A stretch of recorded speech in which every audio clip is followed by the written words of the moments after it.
this next photo is just kind of giving you a little sneak peek. There we go, sorry, sneak peek into our next presenter almost, who will be coming to us from the Sunshine Coast Museum and Archives. So this photo that you're looking at was actually taken at Armour's Beach in 1915. And in it you can see Area E Director Donna McMahon's grandmother, kind of in the middle, who is looking down at Donna's mother. And this is just a reminder of how long this beach and waterway have provided recreational relief to our Gibsons residents. So thank you so much, Donna, for allowing us to share that photo. And before, again, we introduce our next speaker, we'd love to learn a little bit more about who is on the call today. There was a poll up there. Sorry, I was behind the times there. There was a poll up, and we can see in it that most people have lived in Gibsons for 1 to 5 years or 11 to 15. So much variety, and so many people have lived here for over 20 years. That's incredible. So thank you very much, everyone, for sharing that. So our next speaker I will introduce now is joining us from, as I say, the Sunshine Coast Museum and Archives. Mike Clement is the president of the board of directors for the museum and a long-time resident on the coast as well. He's also been diving in and around the Howe Sound for many years, and tonight he's going to share some stories from Skwxwú7mesh Gibsons. So without further ado, I will stop sharing, Mike, so that you are able to share your screen. Very good, thank you. Thank you.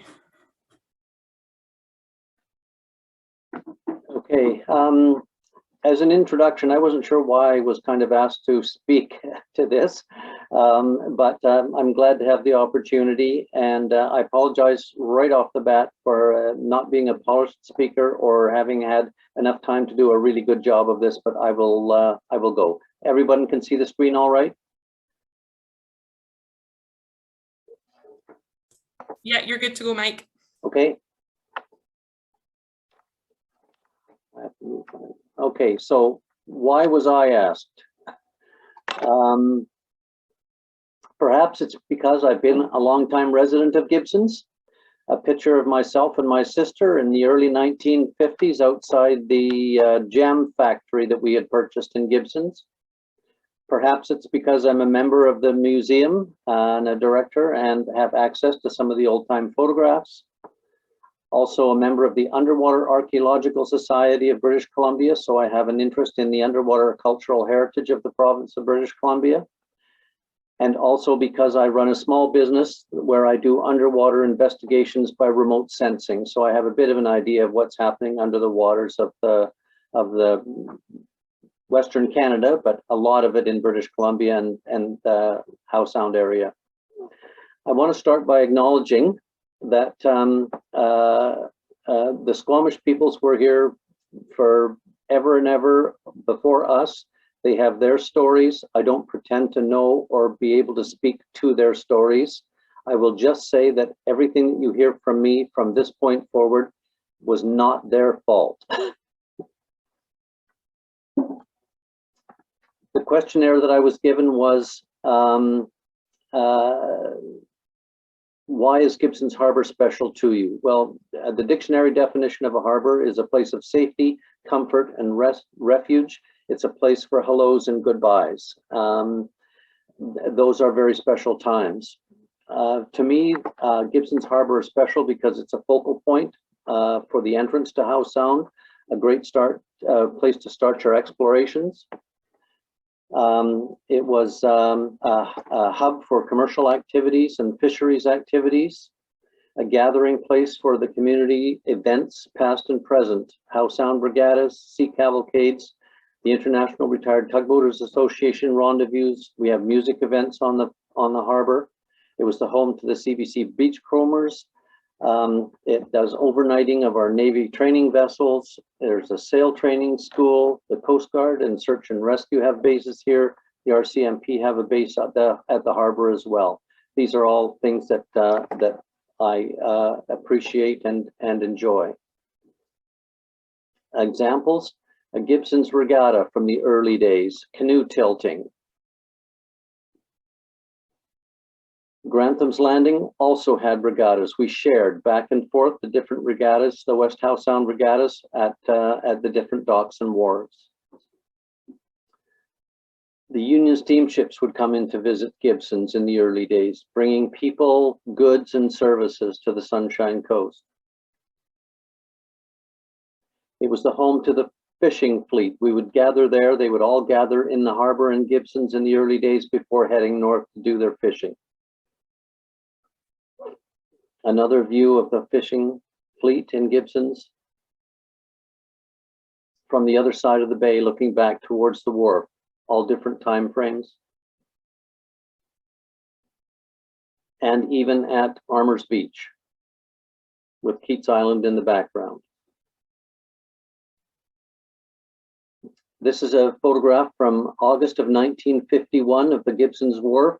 This is the day that the BC ferry, or the Blackball ferries, came and started service to the town of Gibson's. My parents moved here the week after there was a ferry boat ready to come. A schedule for the ferries, $3 each way, can you believe it? Here's the Quileute coming into the harbor on that day. A better shot of her. Okay, to me, how has the harbor changed over time? Here's the harbor in the early days. An early visit. The wharf was just being built. The second one, George Gibson stands here, welcoming the people from the vessel. There's George at his house. Here's the Union steamer coming into the dock in Gibson's. Some freight that you don't see nowadays being shipped from the docks in Gibson's.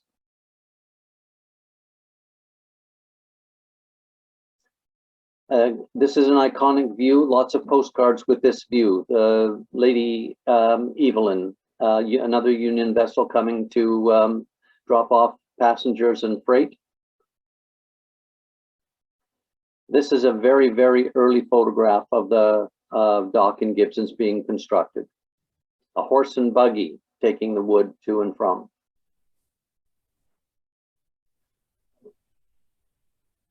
Early version from across the mudflats. No marina, no brick riprap breakwaters. Another festival on the wharf in Gibson's. The wharf was a place of community, a place of gathering. It was the center and the hub of the village. You can see here Armour's Beach. You can see the Hills Machine Shop, the wharf in Gibson's, and nothing else in the harbor here but mudflats. From the other side.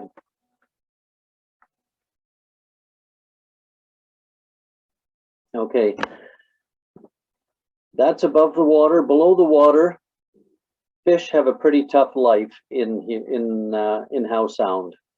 There's all kinds of pressures on our fish, from draggers and trawlers, abandoned and lost nets and traps. New sonar systems have the ability to detect fish anywhere, and the sonars actually ping and produce pressure waves that can hurt the small fish. We had marinas and boat building that did boat repair. We have deep sea vessels coming and going from Port Mellon, Squamish, and other places in the harbor. We had ship breaking. We have municipal outfalls that are putting soap and pharmaceuticals into the ocean. We've had harbor dredging. We've got gas and fuel docks. We had in the past gray water disposals directly from vessels, bottom paint leaching from boats, fire retardant coming from forest fires. The fish have to deal with invasive species, natural lead and arsenic in the water from our geology, Mike, predation from 1 minute left. oh yikes. Okay, there's a lot of things that are harmful to the fish. You can see the Fraser River, wind and direction coming from the southeast blowing into Howe Sound brings everything there. These are areas of pressure for things in Howe Sound, like wood fiber, like Port Mellon, like Tunstall Bay, where there was a brickworks, Britannia, logging. All of these things put pressure on the Howe Sound. The booms prevent sunlight from reaching the bottom. Shipwrecks. There's hundreds of boats sunk in Howe Sound, many of them large. When I was a kid, the BC ferries would throw the garbage off the back of the boat on halfway across. We've got dogfish derbies, salmon derbies, and seal bounties. We had lead pellets from duck hunting. We would all row out and dump our garbage, but there is hope.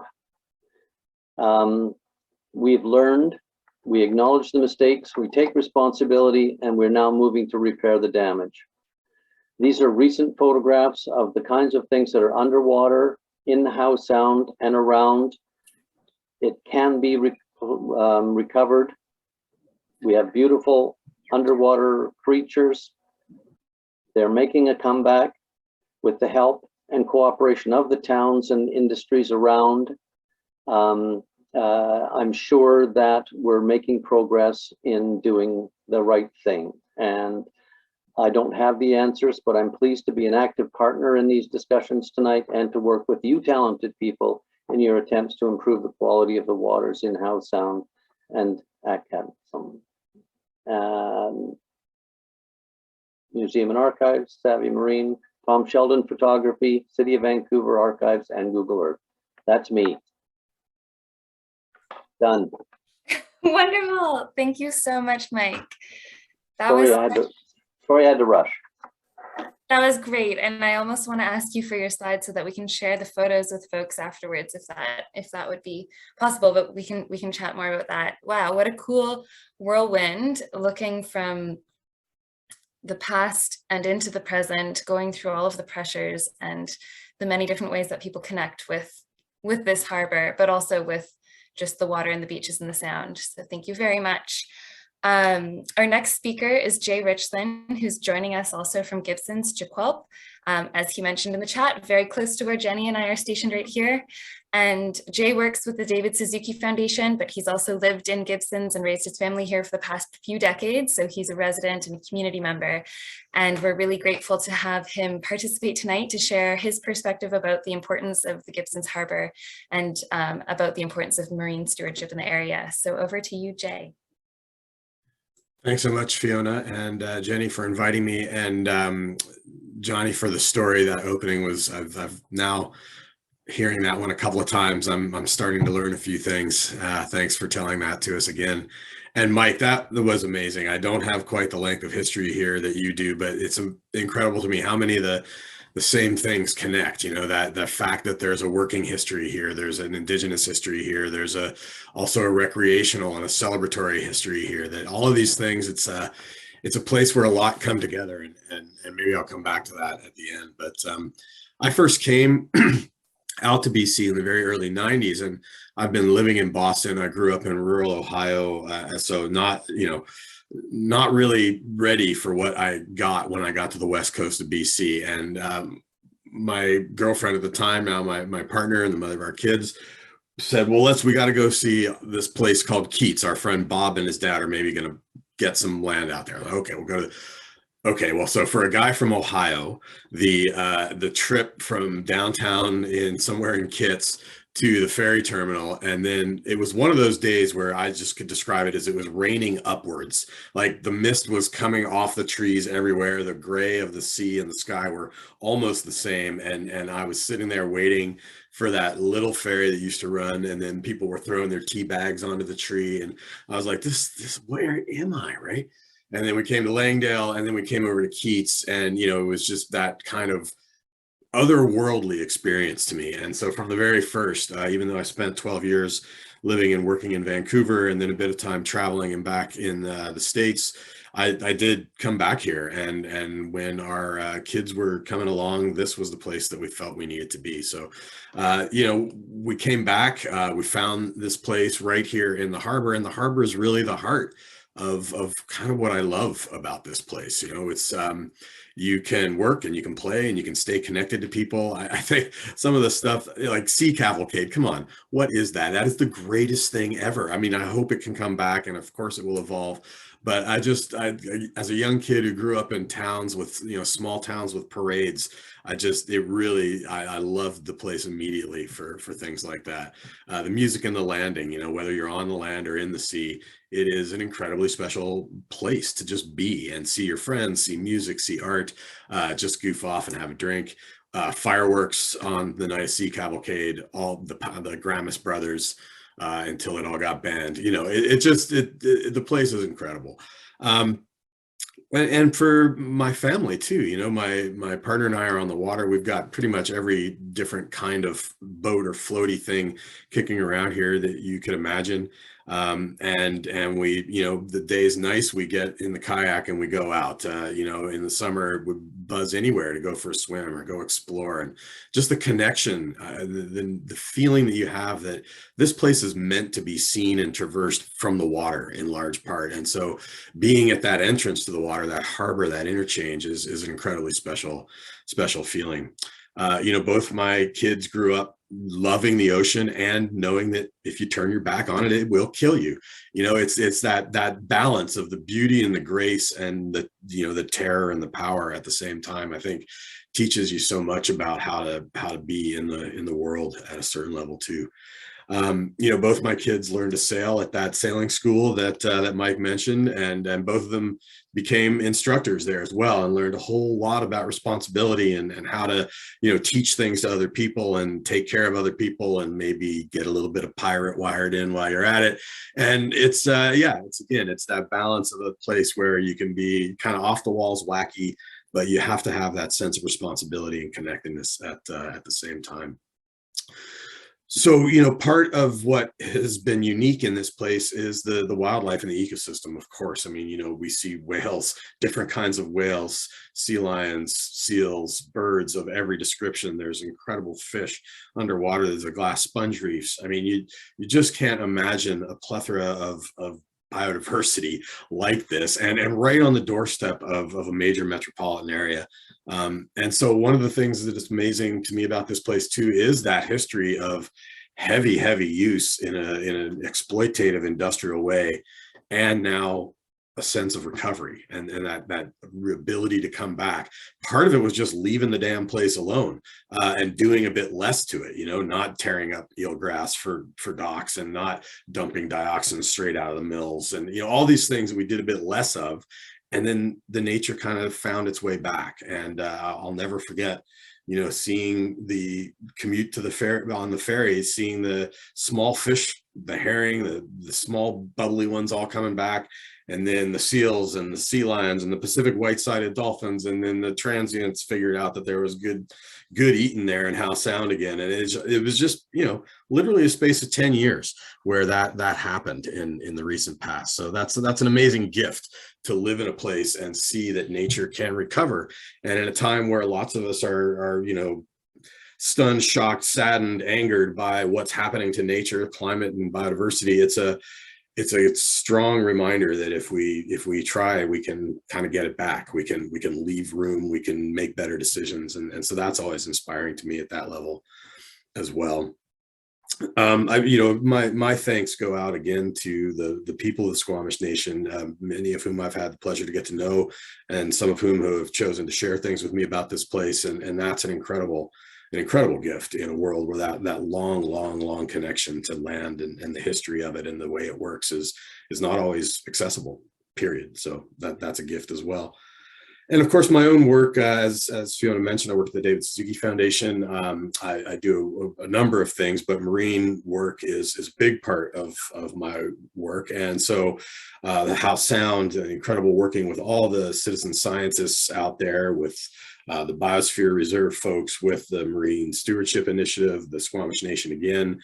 So many good groups, so many good people, the aquarium and the Sonntag Center here in Gibsons. It's all incredible effort of people who know and love the value of this ocean that is around them, and this harbor that's the gateway to the ocean. So, you know, it's a place. I guess the other thing I'll do is I'll shout out then also to the town of Gibsons and the work that I have been heavily involved in around natural capital and ecosystem services, and starting to really figure out ways to recenter how we make decisions with nature at the center. So understanding the world around us as providing us with services, helping us live our daily lives, and at least figuring out a way to make that work in the modern cost benefit accounting, asset management world that we live in. Not to turn nature into a dollar sign, and certainly not to claim that we know how to describe its entire value through asset management. But if you don't do it that, then it just counts as zero and it gets chewed up and discarded anyway. So I have been really honored to have so many opportunities to work in this place, and so see so many other incredible people doing things to bring back everything from the eelgrass to the economy, really all the way across. And so I just leave with the sense that this is a place at the interface of things. A lot happens here. There's a lot going on in the social scene and the ecological scene. And if you just kind of tune into it, pay attention, interact with all your different neighbors, we're going to find a way to make this place really healthy and help support us all for a really long time to come. So thanks for your time. And I really appreciate being invited here tonight. Thank you so much, Jay. That was fantastic. We're so happy that you were able to share your story with us tonight and some insight into life here in Gibsons Trequilt. It was incredible. So thank you so much. We really appreciate that. Without further ado, I'll introduce our next speaker, who I think is on the call here. And we have Chris, who is the Harbour Master at Gibsons Landing Harbour Authority.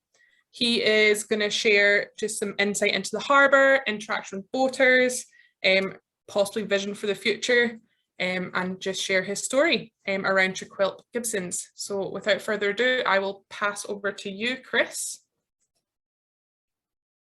Thank you, Jenny. And thanks, Johnny, Mike, and Jay. Very much appreciate your stories. And I think Jenny and Fiona have done a great job setting up speakers here, because Mike has this very long history here. And Jay did a great job of sharing the present there. I moved to Gibsons 7 months ago to become the harbor manager at Gibsons Landing Harbour Authority. It was something that just kind of popped up on my radar. I had been working in harbors for quite a bit of my life, and I honestly just couldn't turn down the opportunity for someone to pay me to come and live in Gibsons, a place that I knew was gorgeous, but never had the opportunity to spend as much time here as I really wanted to. So I've got a very short history here, but I can see it being a very long history by the time the story's done. So figured I'd start off with a story that actually happened to me, just a short one. I had a contractor come down to my harbor today. It was her first time in Gibsons, and she was completely blown away by, she picked quite the day to come. We had high winds and very cold northern outflow winds out of the mountains, and but it was just spectacular out there. And she was saying to me, like, I can't believe that someone provided you the opportunity to come and be employed and live here. And I said, yeah, it's just absolutely magical. And we kind of looked out across the water over the Green Lady sitting out there in the harbor, and then transient orcas broke through and just swam by right through into the gap. And I said, see, magic. It was quite the, she was blown away. So as far as, so I'm presenting kind of our version of what the future of Gibsons Harbour will be. And as the harbor manager for the core industrial and commercial center for the harbor, I believe that we have, myself and the company have a huge role to play and a lot of influence to extend over how the future plays out for this harbor. The harbor itself, Gibson's Landing Harbor Authority, Mike, I really appreciate all of your photos. I need to grab some of those for my office. It has been there in different phases over 100 years, and has been the center of commercial and industrial activity in Gibsons for that time. So we have a very central role to play, and I think stewardship it is one of our core tenets. Our values, we have a mission statement and a vision statement, but our values as expressed by the company begin with the environment, the natural beauty and setting of the landing, our local history, safety, communications, and our relationships with the federal government, the town of Gibsons, and the community. Through the choices that the harbor can make, we can support stewardship activities like SeaChange and the Nicholas Sonntag Marine Education Center.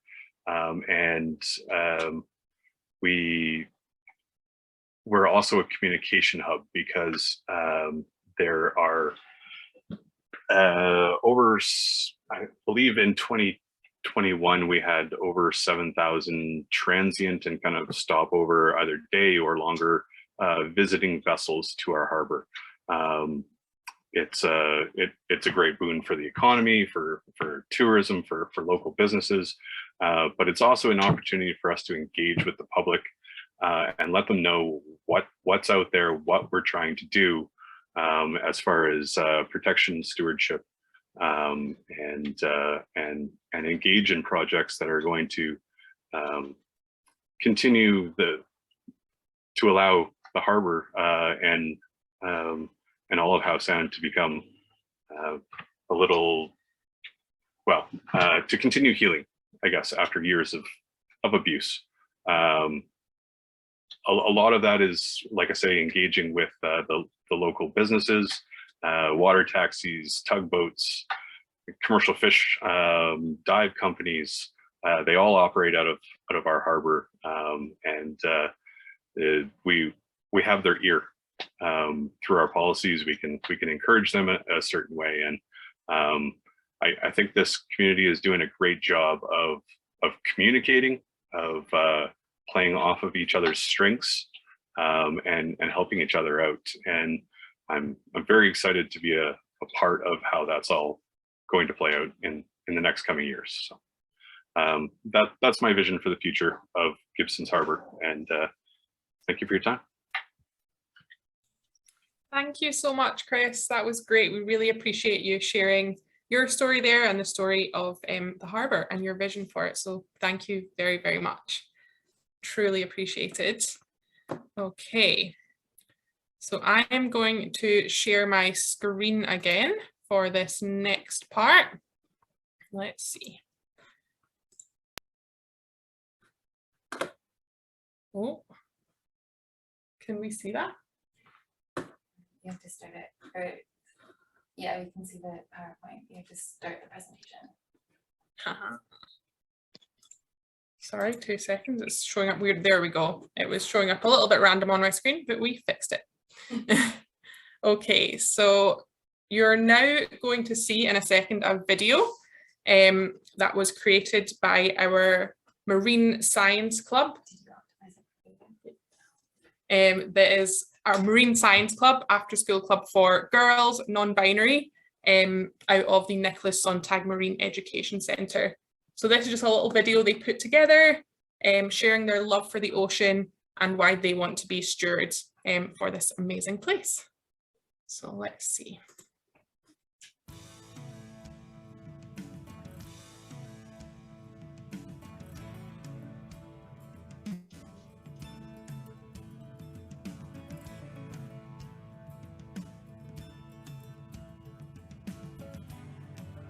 Love the different like varieties of sea life and stuff. I really like exploring like little rock crevices and stuff. I love a lot of things about the ocean. One of my big things that I love about the ocean is like there's just so much life in it, and like all sorts of different life, like there's animals, plants. Oh, sorry, 2 seconds. So much to explore, and I think the fact that only a little bit of the ocean is explored is really cool. Yeah. I love that I can swim in the ocean, and that I love that I live near the ocean and I can always go explore it. And I love all the fish that I can look at. It's a great place. I also love living by the ocean. I find it very calming and relaxing. I love kayaking on the ocean, and I love all the marine life that it's filled with. I love that we don't know all about it yet. There's so many things to learn. And my favorite sea animal is a sea gooseberry, because they look like little jellyfishes, and they're rainbow and they have tentacles. Awesome. I'm like so happy all the time because they go like this. Awesome. Definitely by helping clean it up, by stepping on the roof, cleaning it out, throw it away, and also like just being careful not to with my own garbage, not doing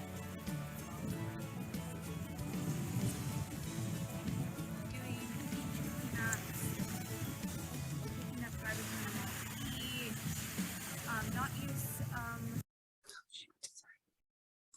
single-use plastic and bring my own nature to the grocery store. I do beach cleanups, and whenever I'll just like do a walk or a hike or something, and whenever I like see like garbage, I'll like pick it up and stuff. One of my favorite ways to help our oceans is to educate other people, and spread awareness about marine environmental stewardship, so we can educate our communities and our youth.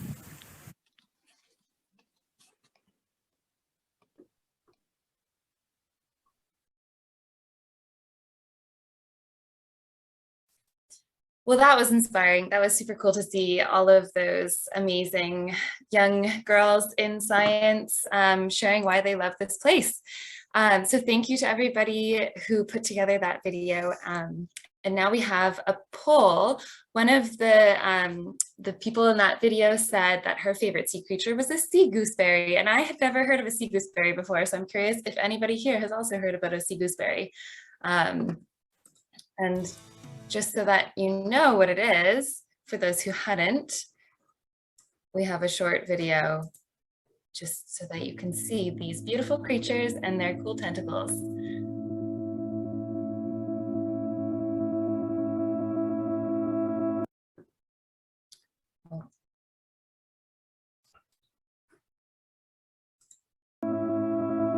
So it looks like most of the people on this call are in my boat. 86% of you have also never heard of a sea gooseberry. So now I feel a little bit less alone, which is great. All right, next up, we have another video contribution. This comes from Wayne Callback, who joins us from Keats Island. And Wayne actually wrote and has performed a song about how much he loves the Salish Sea. So for this, I invite you to sit back and relax and just listen to Wayne singing and his beautiful photos. We are living on the Salish Sea. Turn up the volume.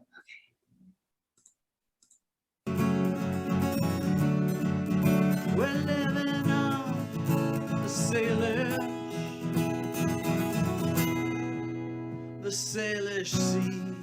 Let's sail across, though we've been lost.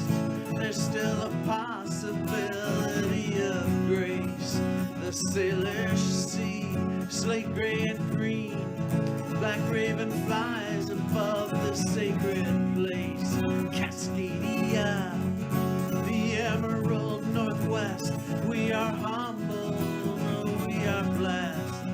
Cascadia, Pacific shores, tree-lined mountains where the eagles soar.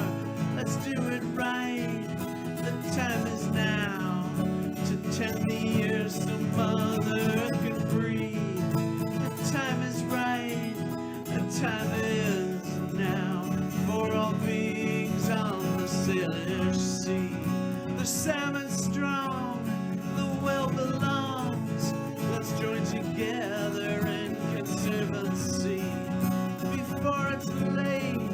Through Georgia Strait, our home together on the Salish Sea. Let's do it right.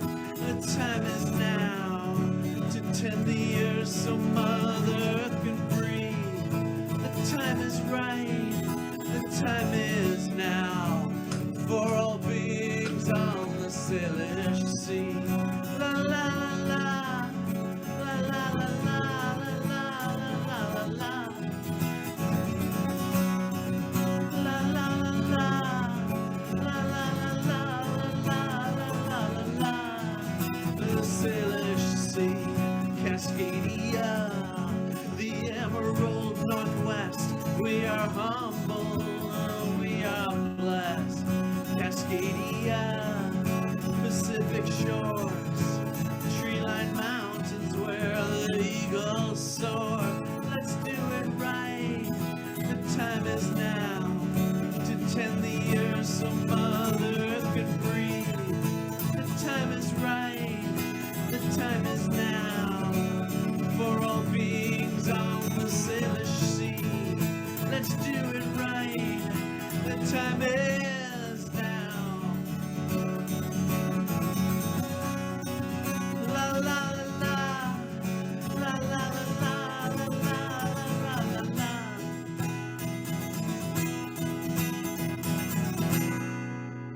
The Salish Sea.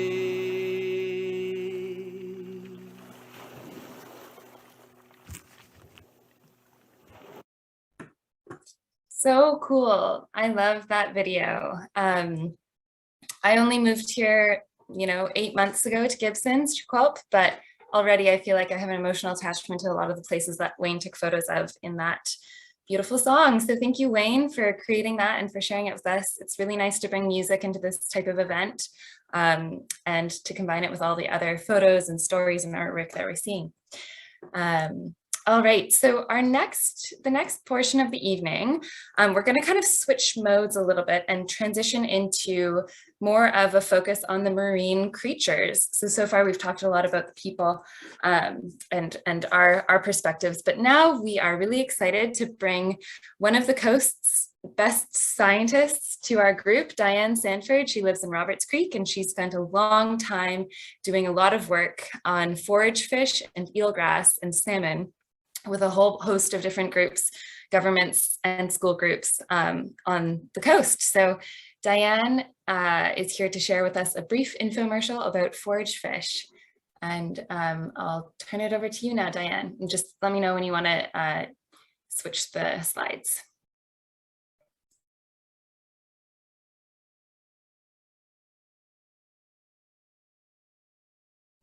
You're on mute, Diane.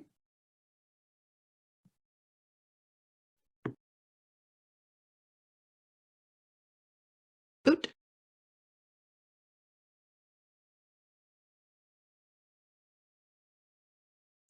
You muted yourself again.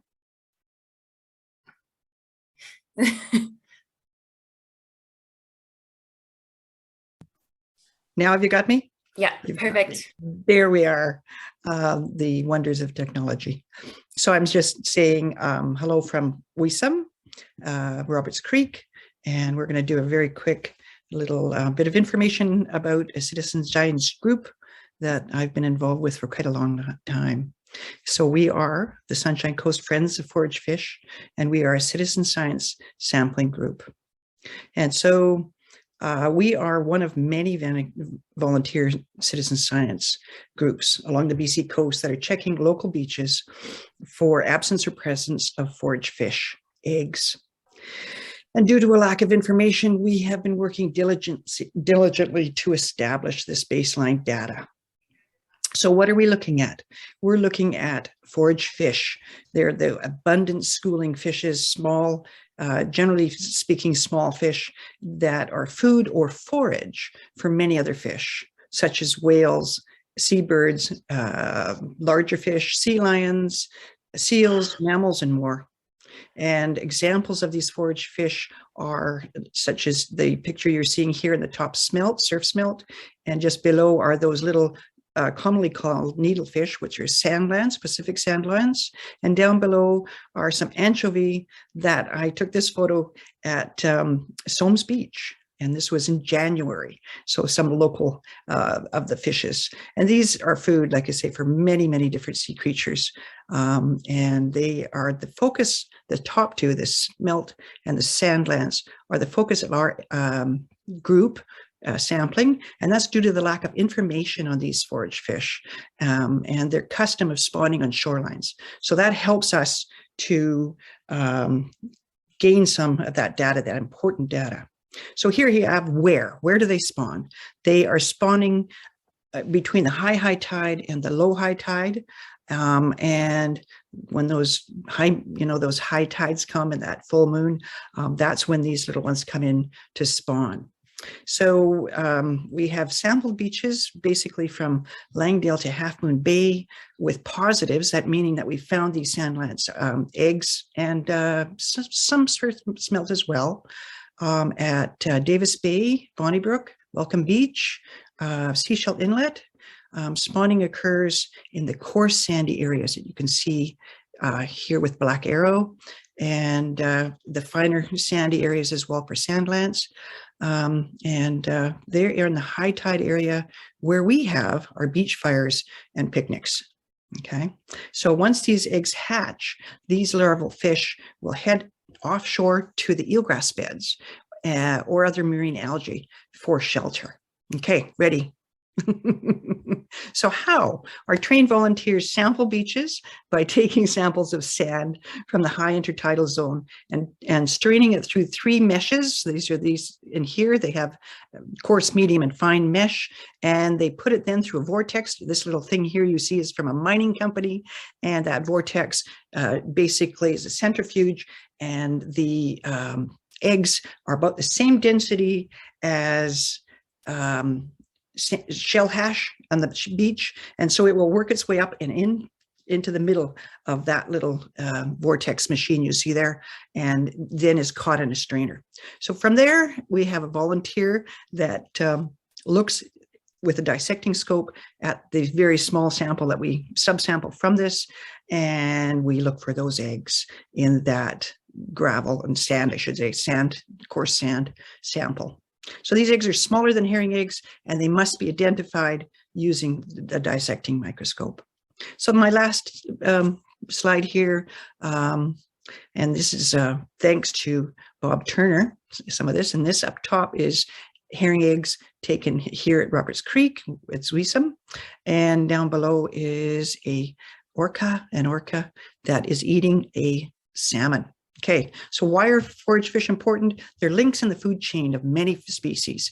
Herring and herring eggs have been historically a major food source for First Nations, coastal First Nations, as well as the surf smelt, which were called sweevies. This is a story I was told by the Seashell Nation from an elder.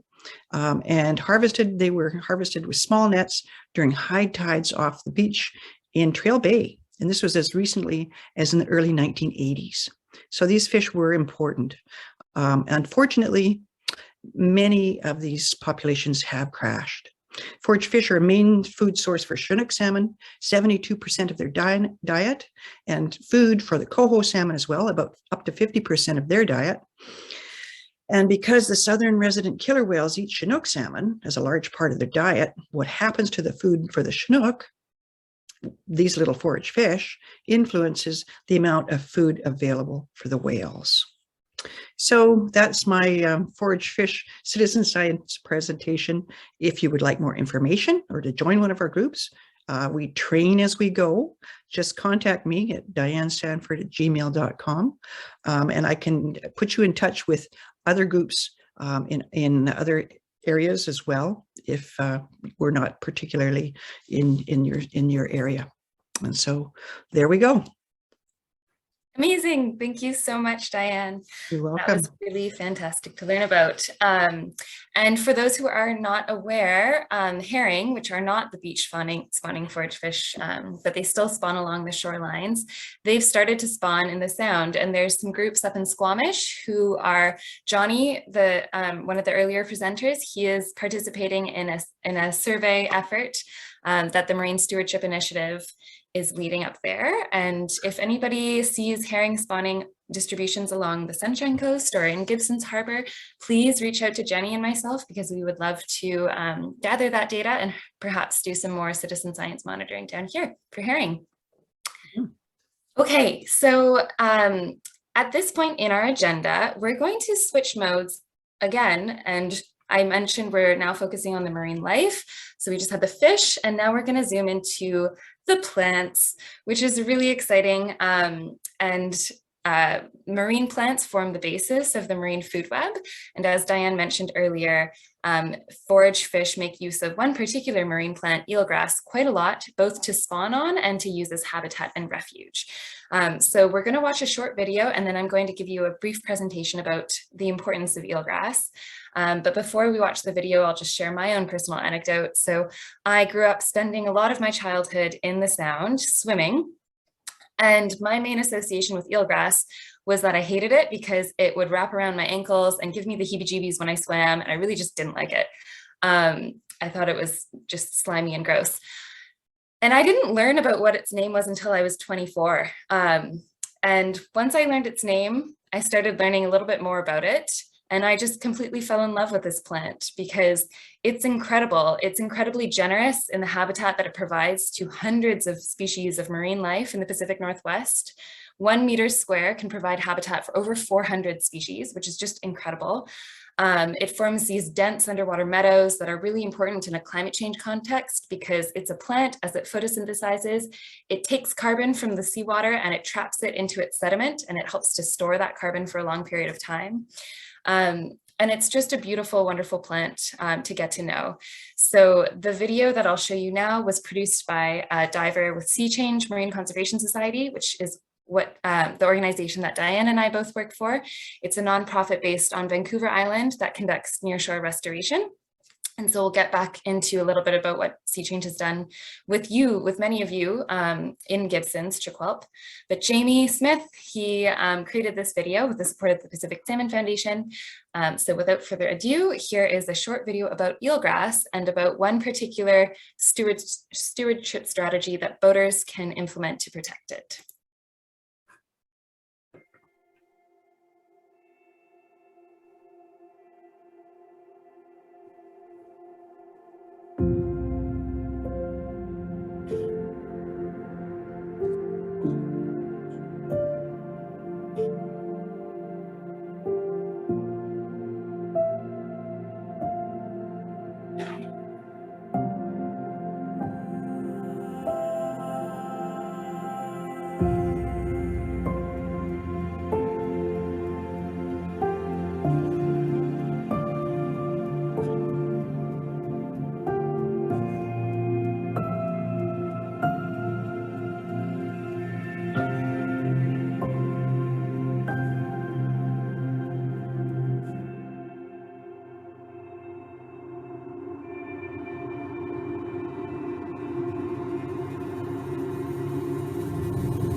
That was beautiful. I think that Jamie captured so much amazing footage about eelgrass, and there's nothing, I mean, most of us who aren't divers don't get to actually go underwater and see it, which is why the videography and videos are so powerful. It's a great way to actually get to see what's happening underwater.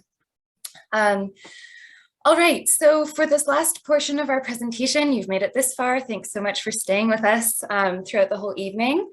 I'm going to share a little bit about what community members in Gibsons have already done over the last few years to take care of your underwater gardens and to steward eelgrass.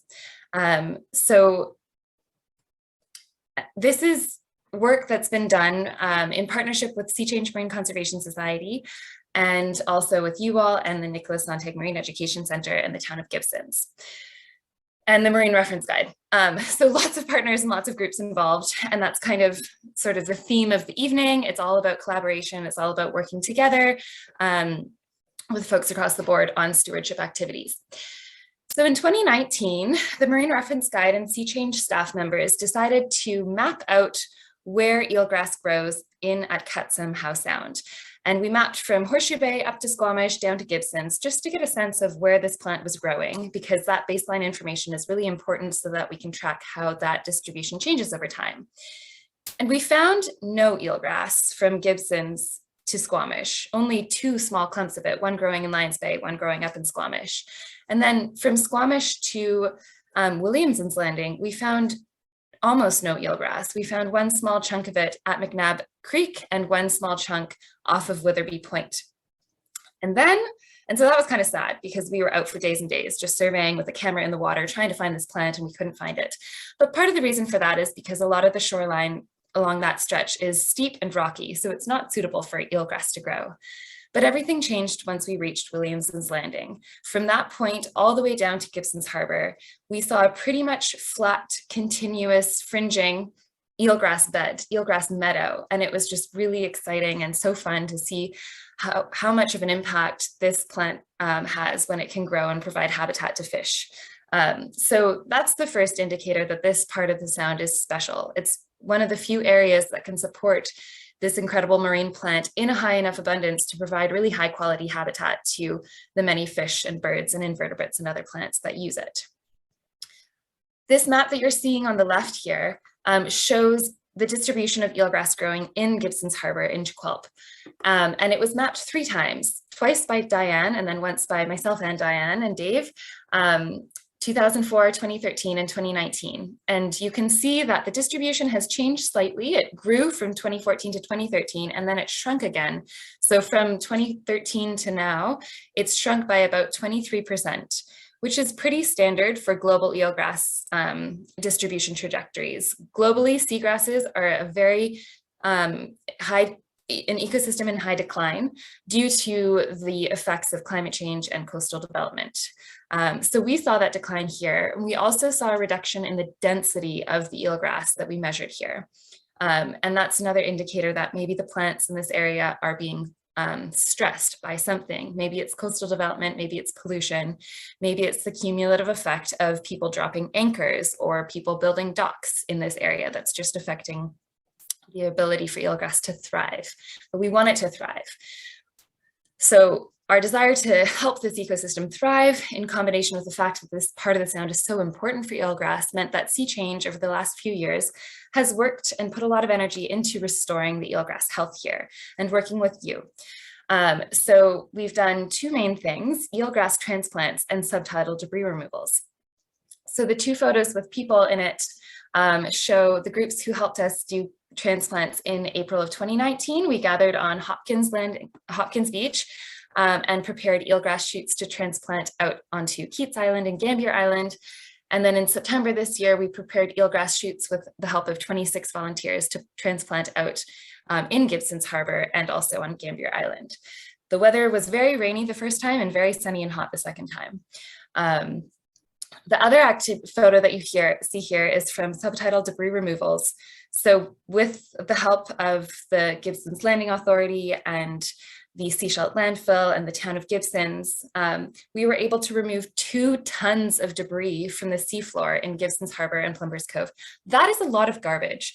So Mike shared earlier the fact that it used to be kind of customary to go out, row out into the water and dump your garbage into the ocean, which is shameful behavior. It's very disrespectful to the ocean, the fact that we treat it like a garbage. We treated it like a garbage, and in many cases we still do, because people still are dumping their garbage into the ocean. When we did a subtidal debris removal last year in Plumpers Cove, we returned there this year and found new garbage that had been dumped there over the last year. So that's an indicator that something isn't right. There's something broken still between a lot of people's relationship to the ocean. So for me, that brings to light the fact that when we think of restoration, we have to remember that we're trying to restore ecological health, but we also want to restore human connection to ecosystems so that we can prevent this degrading behavior and these cycles of disrespect that we're currently stuck within in a lot of the ways that we behave and consume and build and develop. So that's one lesson that I hope to impart today, is just the fact that restoration is a reciprocal process, and we want to try to make these conversations about restoring ecological health, but also healing human communities to these places. And that's one of the reasons why we wanted to hold this event tonight, is to share stories and share community and build that sense of appreciation for these areas. The second lesson that I've learned through my work with SeaChange in the restoration arena is that restoration is good, but protection is better, because restoration is very reactive. It's reacting to damage that's already been done. And ideally, we can shift into a more proactive way of protecting ecological health, where we prevent the damage in the first place, and we manage to live and exist without degrading ecological health. So that's why we're going to spend the next little bit sharing an idea with you, a project that we're hoping to conduct over the next few months in Gibsons Harbour to proactively protect eelgrass health here. And Jamie's video hinted at this earlier. So we are working, this SeaChange is partnering with the Marine Education Centre and the town of Gibsons to install a voluntary eelgrass conservation area in the Gibsons Harbour in front of Armour's Beach. And this will look like the installation of 5 marker buoys that show this sign on the slide: voluntary, no anchor, help protect eelgrass, so that we can educate boaters specifically, because they're the ones who are dropping anchors and who are potentially mooring in eelgrass beds. We hope to educate that community so that they're aware of where the eelgrass grows, because I think a lot of boaters simply don't know until it's too late that they've anchored up in eelgrass. They don't know until they pull up their anchor and it's covered in eelgrass. So if they can be aware of where the eelgrass is growing, then hopefully they can proactively avoid anchoring in the eelgrass meadow. So it's getting at that preventative way of being: proactive awareness, proactive avoidance.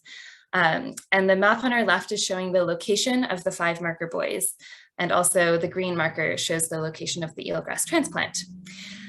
So this will be the second voluntary no anchor zone designated on the Canadian side of the Salish Sea.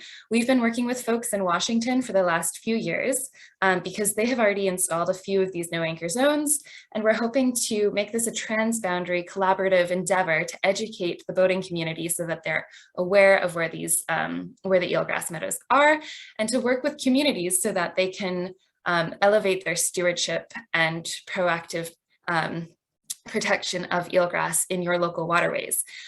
The first one on the Canadian side of the Salish Sea was installed last year in Mannion Bay on Bowen Island, Nuchlalahuam, which is also in Howe Sound at Ketsum. So many of you may have already seen some of those if you frequent Bowen Island's shorelines.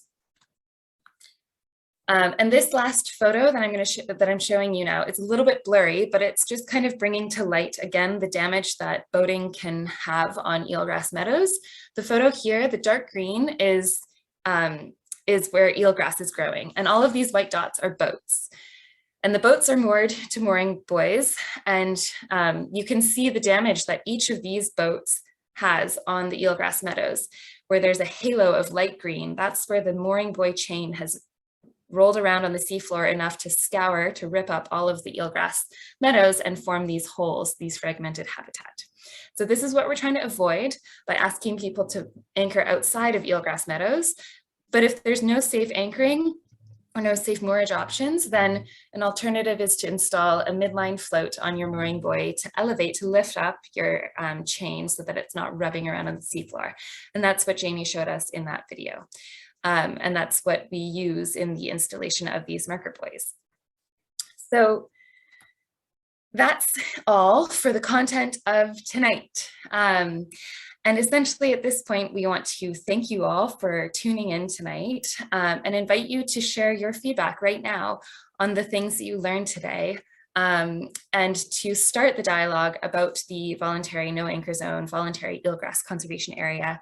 We'll share a link to the map that shows the location of those marker buoys, because we'd love to hear feedback from any of you about whether you think that's a good spot or a bad spot before we put the marker buoys in. And if you have any other ideas for how we could increase marine stewardship of Gibsons Harbour through signage, through education, through events, we'd love to hear that. That's why we're here today, and just, yeah, to build that sense of awareness and appreciation. So on behalf of Jenny and myself, we want to thank you and invite you to share any of your feedback with us. And I think we'll just kind of scooch over, and Jenny can join me here. I'll stop sharing the screen. And yeah, we want to thank again the speakers for your participation. Yes, thank you to all the speakers. We're so grateful that you were all able to join us tonight. And I've just realized that having this background makes it very hard for two people to be in the in the video. Let's just quickly take that off. Oh, there we go. Perfect. So if anyone has any questions about anything that we've talked about tonight, please feel free to ask. You can pop it in the chat, or you can unmute yourself as well. Yeah. Anne-Marie, you can. Okay, thank you so much. It was so beautiful, so inspiring. Oh my God, what a treat. Thank you. Obviously, the work, obviously the work you do, the background, but the implementation, I see that the Gibsons Harbour can play a big role with the help of you guys and the Sonntag Marine Center. So I'm thinking about how, if you guys are supporting them with some sort of communication materials, because I see, you know, with 7,000, I think that's the figures I got today, 7,000 boats coming maybe a year, or it doesn't matter the figure, but if the boats can be incentivized, boat owners can be incentivized by very easy to digest information and almost be very persuaded to collaborate or to donate, whatever we can do to buy these buoys and make it happen. Yeah, that's a great point, and definitely something that we'll be wanting to work in partnership with the Harbour Master or the Harbour Authority on, and create some sort of print materials that we can hand out to folks so that they're aware of why the buoys are there and what they mean, and also just more broadly some other stewardship initiatives. Yeah, the plan was to eventually create some kind of harbour user guide that we can share with people and showing them what the eelgrass conservation is for, while also giving some guidelines on just best practice as a boater, as a resident in the coastal area.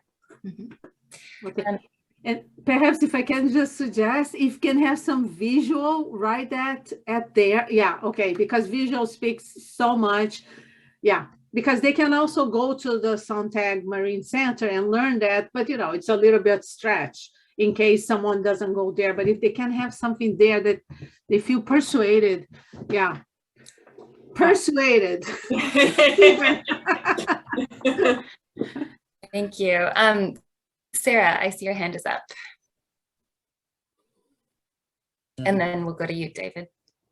Yes, Anne-Marie preceded me into the question about educating all the boaters who will be coming here, maybe having some videos. Does the harbor here in Gibsons have a website for the guests and the people who are coming? There should be Yeah. a video of the mooring, the system there. It should be on their website so that people can have the information. And whenever there's a boater that calls in advance or wants to make a reservation, they should be right away sent to that website so they're informed. And it should be like a policy here. We only want boaters. I know it's always the question of yes, but to make it a point, this is a beautiful area. We have a beautiful environment, and we want to protect all the creatures, you know, the ones on two legs and the ones who have a tail. Everybody should have a playground. And speaking of playground, have you thought of also going into schools, secondary schools, elementary schools, just to, because when you start with the young ones, and they're the ones who are talking to the parents and the uncles who are coming, and you know, they're the ones who can best promote, because this is about their life in the future, you know, to the next few generations. So that's basically what I had to say. Thank you so much for your presentation. Thank you very much. Thank you. And just to the point of education in the schools and things, at the Nicholas Sonntag Marine Education Centre, we bring in school groups from all up the coast. We do a biodiversity in the Salish Sea course and a human impacts course where we talk about the eelgrass in ways that they can help, and marine stewardship. So yes, I think you're totally right. We need to start young and get them engaged and really excited about these projects. David Cole. Thank you, Jenny. And first of all, thank all the presenters this evening. It was I'm just reiterating what others have said, that it's been a great presentation. And I was chatting with Chris this afternoon or this morning with respect to buoys that go out there indicating permissible anchor areas. The town of Gibsons, we're just, I believe, in the throes of renegotiating our recreational water lease, which most of this area falls in. And I think with an agreement between the town and the interested parties in protecting the eelgrass beds, that it shouldn't be voluntary no anchoring, it should be mandatory no anchoring. There's no question here. I'm also with the Marine Search and Rescue Unit, and the number of occasions we go out and rescue boats that have gone adrift, or what's worse, they've dragged their anchor, and they can drag their anchor the huge distance and just do irreparable damage. So I would like to see a couple of things. Some moorage, which is appropriate, that visitors can negotiate with the harbor authority to rent for the evening, like occurs in some of the marine parks, and that the anchor zone be absolutely mandatory, no anchoring beyond this point, because you'll get people will say, oh, it just says voluntary, and I can slip past here. I would like to share, I consider myself very blessed. Through the period 1987 to 1992, I was one of the very fortunate people who had a residence on the Skwxwú7mesh Bandland. And it was a magic experience. It's something that'll, stay with me till my dying day. We were right by Gibson's Creek, and just the wildlife that would come down the Gibson's Creek ravine out into the salt water. We'd see deer and bear swimming over to Keats. It really was a very, very special place. And, in much of your video presentation, that was the beach that you shot a lot of your video on today. That was my front yard. And to have that, to be able to have been able to share that land for the brief time we did. And curiously enough, the house we lived in belonged to George Hill, who had Hills Marine. And it just sort of the connections in the community. So it was a very special experience for me. And just once again, thank you very much for all the contribution this evening.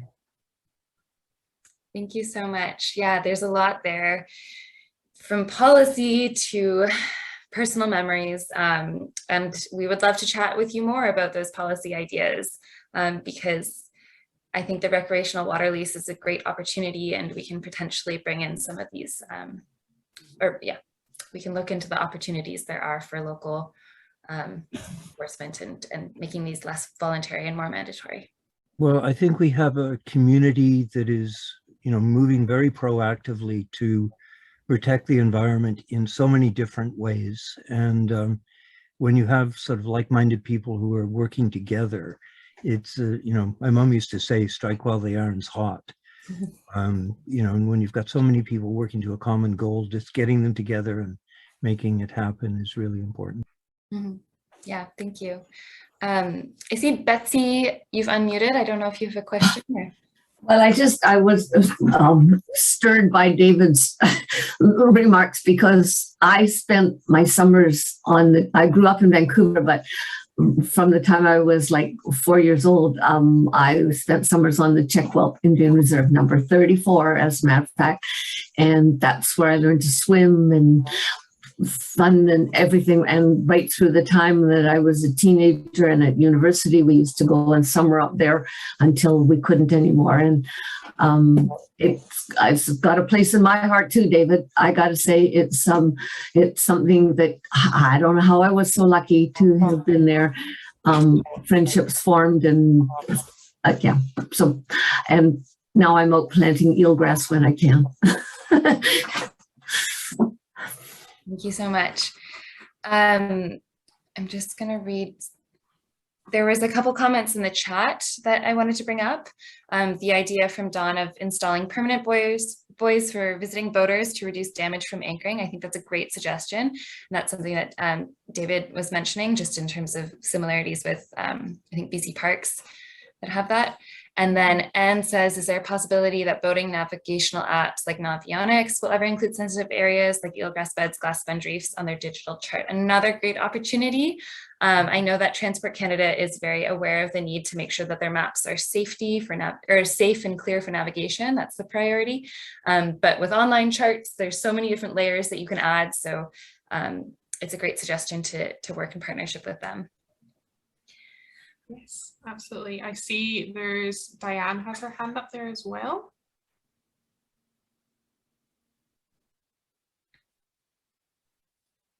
There I am.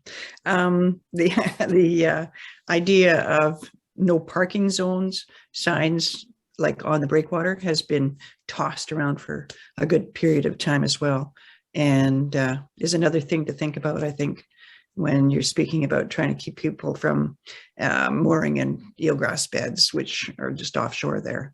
So it's something else to think about. Yeah, absolutely.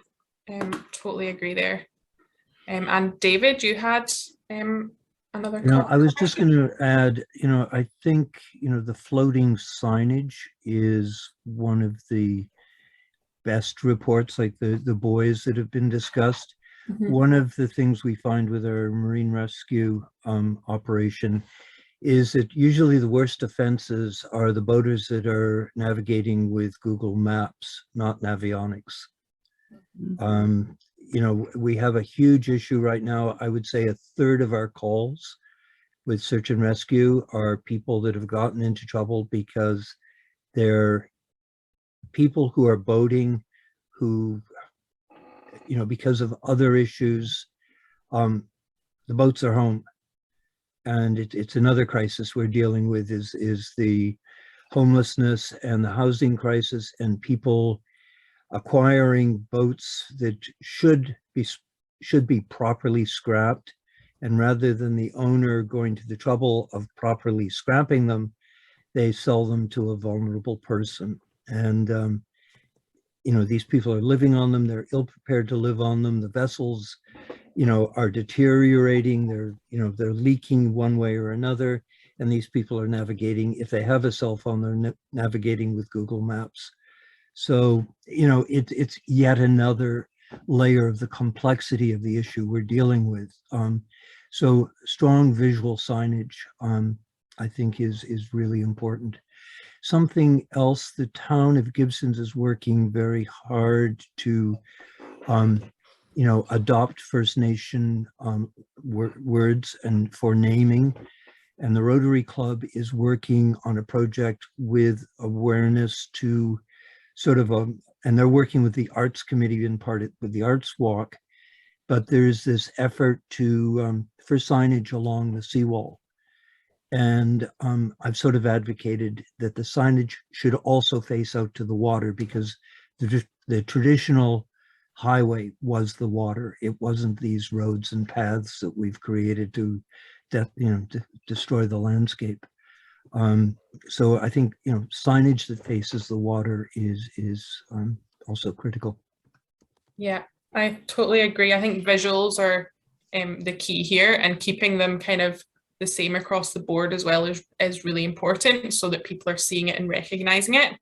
And I will say I've been chatting with Rotary, and we're working with them to kind of get information on the eelgrass on those signage as well, and kind of the information about the harbour. So yeah, really important to share all that information as much as possible. And I see Fiona's just put in the chat the link to that map as well that shows where the marker buoys are going to be and the eelgrass. So yeah, feel free to have a look at that.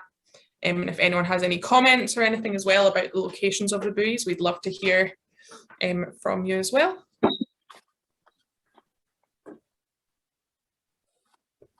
Yeah, I see your hand up there. Go for it, Anne-Marie.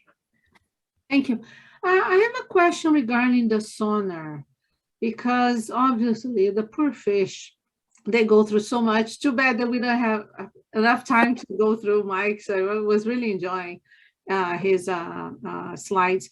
I wonder, the fact that we are a biosphere reserve, if there's any leverage with sound or some warning system that we can warn boaters. And I'm sure there's something with safety. I don't know if boats are using sonar for safety to a certain extent that really harm fish, but the ones they're using for fishing or something, if there's anything we could do just by the fact we are now a biosphere reserve.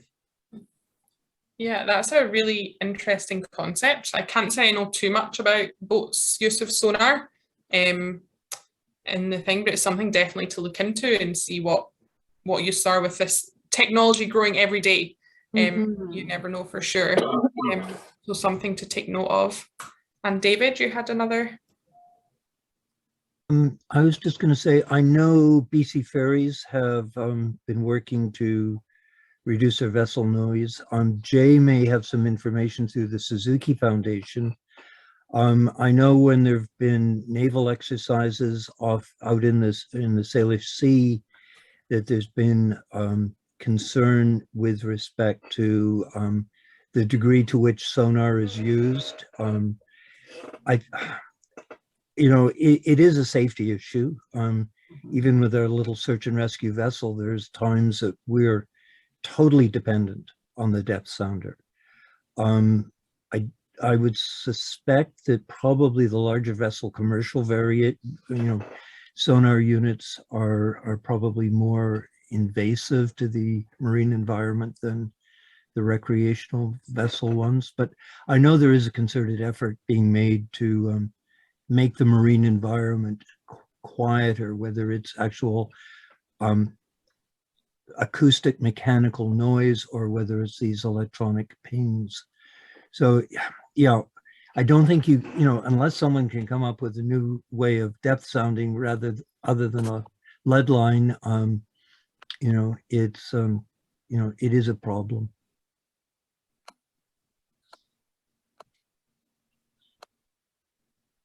There we go, unmuted myself there. Absolutely. I know that there's research going on internationally about kind of how sound in the marine environment does affect various species, and it is something to continually watch and that we learn from. But I think we're kind of getting close to our ending time there, so we will wrap up a little bit here. But I just really want to thank all of our speakers and all of our attendees tonight for being here and for taking part in this community event. We're really excited to see where all these marine stewardship initiatives can take us and how we can grow these projects and work together as a community and collaboratively with all of these amazing organizations. Yeah, and I just want to echo that and say thank you also to the supporters of our two organizations, the town of Gibsons, especially for their role in helping bring forward these initiatives, all of the speakers and the organizations they represent today, and all of you again for tuning in and sharing this evening of stewardship and community with us. Thank you. Thank you, everyone. And we will probably leave it there unless anyone has some final quick comments. But again, just thank you so much to all of you, all of our supporters, the town of Gibsons, and to SeaChange Marine Conservation as well, for working together on this project. Thanks. Bye, everyone. Thank you. Thank you.